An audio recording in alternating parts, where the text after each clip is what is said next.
suster, bruder, Bapak Ibu, saudari-saudaraku, sekevikepan kedu.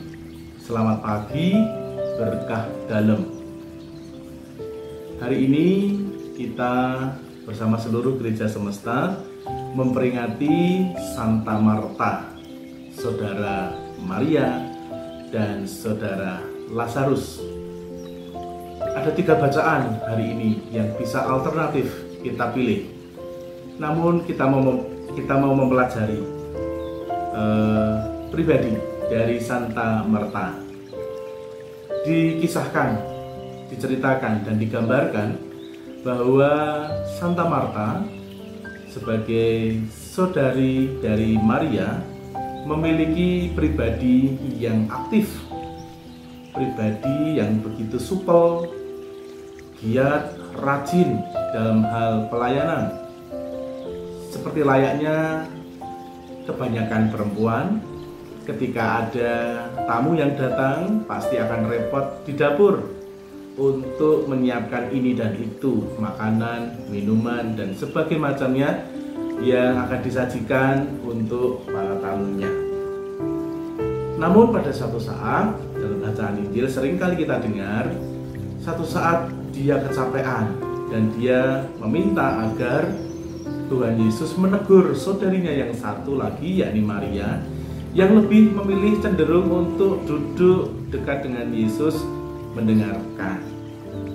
Nah, Tuhan Yesus bukannya mau membela Maria, tetapi Tuhan Yesus malah justru mau menunjukkan bahwa pentingnya ada 2 hal di dalam kehidupan, yakni terkadang kita perlu untuk duduk sejenak, kita perlu untuk bersikap seperti Maria, hening, duduk mendengarkan firman Tuhan, merenungkannya.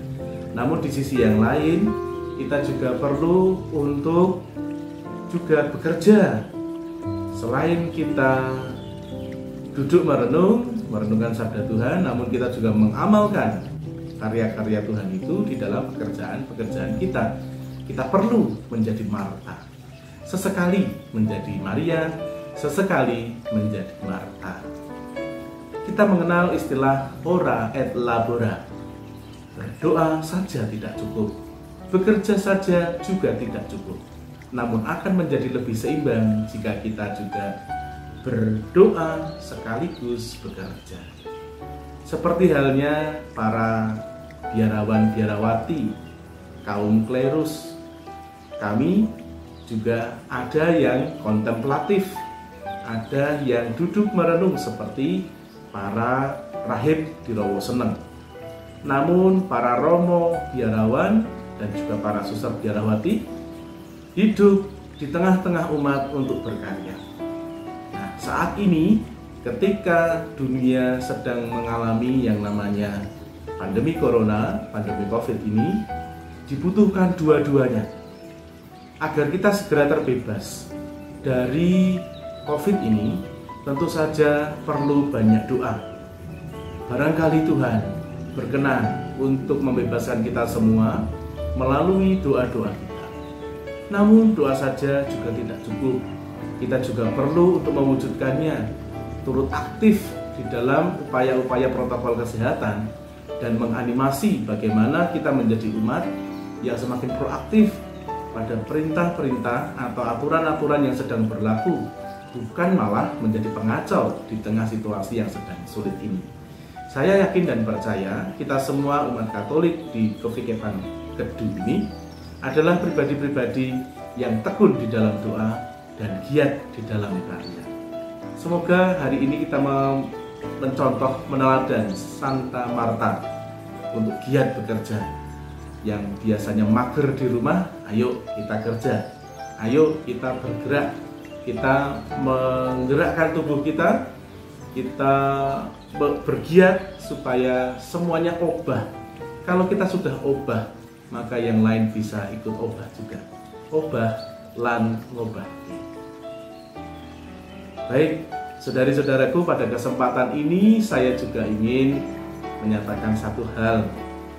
Berdasarkan SK yang saya terima per 1 Agustus nanti, saya akan mendapatkan tugas baru Maka pada kesempatan kali ini saya juga mohon pamit kepada panjenengan semua yang setia menyaksikan berkah dalam ini. Saya mohon pamit, saya akan bertugas di tempat yang baru. Saya mohon maaf jika saya selama ini dalam perjumpaan kita barangkali ada hal-hal yang kurang berkenan. Dan saya juga berterima kasih karena boleh bekerja, berkarya di Kevikepan Kedu ini. Saya sungguh belajar, saya sungguh mengalami banyak perubahan, mengalami hal-hal yang indah dan baru di tempat ini. Semoga apa yang saya dapatkan ini berguna untuk bekal saya, berguna untuk tugas-tugas saya di masa yang akan datang. Oleh sebab itu Bapak Ibu, saya mohon pamit. Semoga kita di suatu saat nanti boleh berjumpa kembali. Akhir kata, semoga Tuhan memberkati kita semua. Berkah dalam.